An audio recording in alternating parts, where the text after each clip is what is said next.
yo gen tan konen. Faible la bagasan nou inkrimene.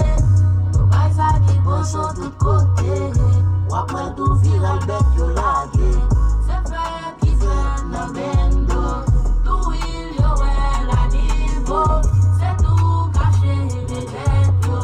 Nou vin ak sa louke lo. Yo dwe ba nou trofi pou ane ya. Nou dwe milyone pou ane ya. Nou dwe fe biti pou ane ya. Nou dwe klase nan lis pou ane ya. Konen mou yi pou pitou, dati mou yi pa padri